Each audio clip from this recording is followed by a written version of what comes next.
Begitu juga dengan air anggur yang baru.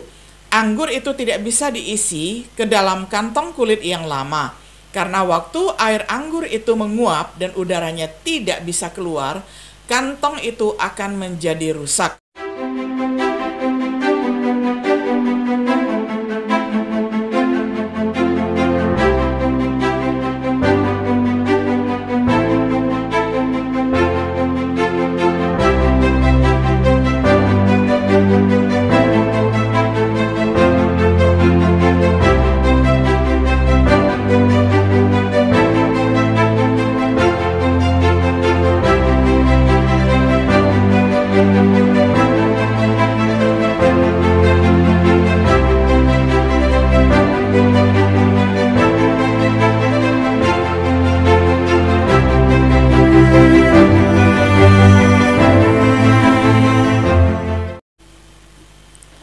Shalom, sahabat Biblika yang dikasihi oleh Tuhan. Jumpa kembali di dalam acara Renungan Sahabat Biblika. Pada hari ini kita tiba pada episode yang ke-13 di dalam serial pembahasan kitab Markus dengan tema Mengapa Murid Yesus Tidak Berpuasa? Kita akan membaca firman Tuhan bersama dari Injil Markus pasal 2 ayat 18 sampai 22. Saya akan bacakan untuk kita semuanya di dalam terjemahan sederhana Indonesia. Pada hari yang lain, seperti kebiasaan nenek moyang orang Yahudi, murid-murid Yohanes Pembaptis sedang berpuasa. Begitu juga dengan anggota kelompok Farisi. Jadi, ada beberapa orang yang datang kepada Yesus dan bertanya begini, "Para murid Yohanes sering berpuasa. Para anggota kelompok Farisi juga begitu. Mengapa murid-muridmu tidak?" Yesus menjawab dengan memberikan contoh yang menunjukkan persamaan.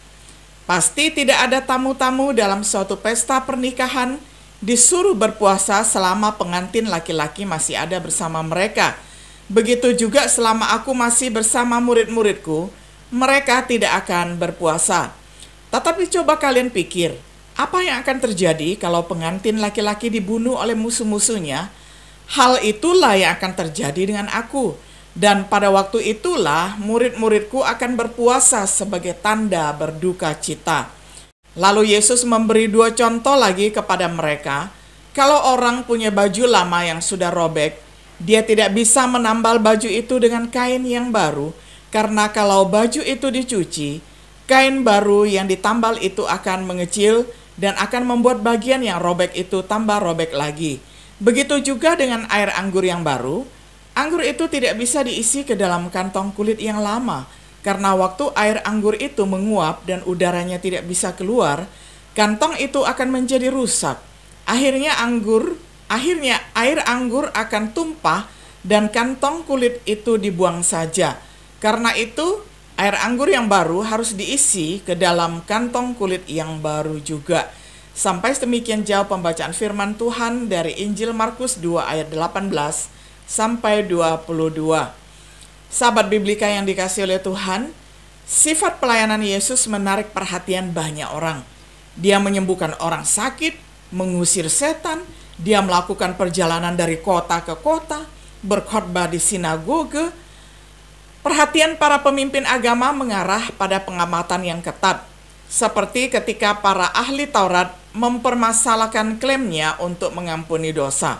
Seperti ketika para ahli Taurat dan orang Farisi mempermasalahkan makan malamnya dengan para pendosa. Bukan hanya Yesus, tetapi juga murid-muridnya yang disorot pada saat murid-muridnya tidak berpuasa seperti orang lain. Yang pertama, kita perhatikan bagian dari narasi. Mereka mempertanyakan murid-murid Yesus yang tidak berpuasa. Baik murid Yohanes Pembaptis dan orang Farisi berpuasa. Puasa sudah lazim dilakukan pada saat itu. Hukum Musa menetapkan orang berpuasa pada hari pendamaian. Bisa dibaca di dalam Imamat 23 ayat 26 sampai 32. Tetapi orang Yahudi berpuasa pada banyak kesempatan lain untuk alasan yang berbeda, dengan daftar panjang tentang berpantang sesuai dengan ajaran dalam Perjanjian Lama.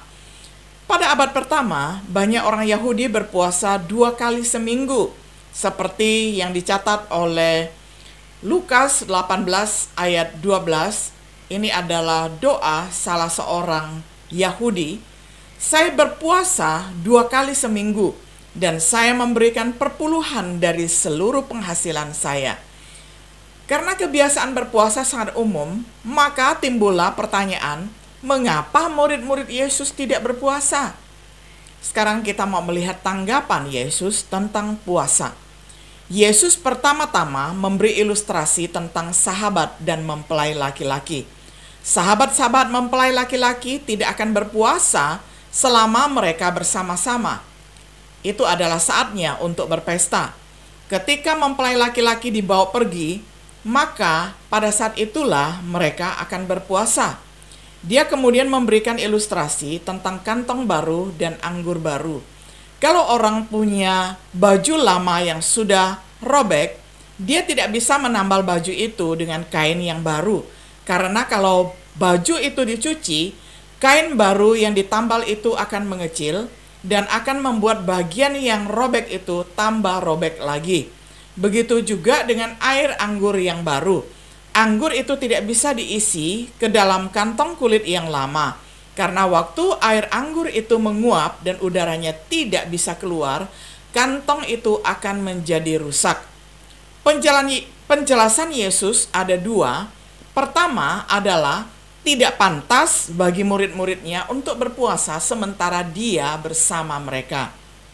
Kedua, puasa ritualistik tidak akan sinkron dengan puasanya Yesus.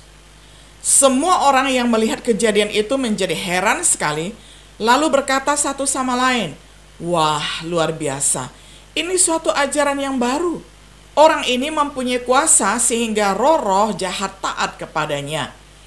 Hiasan Yudaisme tidak sesuai dengan ajaran Yesus. Jadi, Yesus berkata bahwa puasa seremonial tidak akan mendapat tempat di dunia Perjanjian Baru. Berikut beberapa observasi yang diambil dari teks lainnya dari bagian yang berhubungan dengan puasa.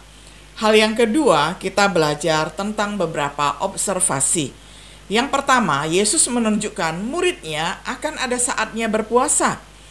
Dengan ilustrasinya, tetapi coba kalian pikir apa yang akan terjadi kalau pengantin laki-laki dibunuh oleh musuh-musuhnya. Hal itulah yang akan terjadi dengan aku. Dan pada waktu itulah murid-muridku akan berpuasa sebagai tanda berduka cita. Ketika pelayanan Yesus di bumi selesai, beberapa orang akan berpuasa. Jadi Yesus tidak mengesampingkan puasa sama sekali.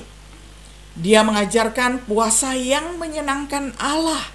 Di dalam khotbahnya di atas bukit, Matius 6 ayat 16-18, puasa yang diajarkan oleh Yesus bukan untuk memberi kesan kepada manusia, tetapi untuk menyenangkan Tuhan. Jadi Yesus mengharapkan murid-muridnya untuk berpuasa. Praktek puasa orang Kristen mula-mula, gereja di Antiokhia saat mereka melayani Tuhan, mereka berpuasa. Demikian juga dengan gereja-gereja yang ada di Galatia, ketika mereka menunjuk penatua, mereka juga berpuasa. Lalu Rasul Paulus sebagai bagian dari pelayanannya juga berpuasa.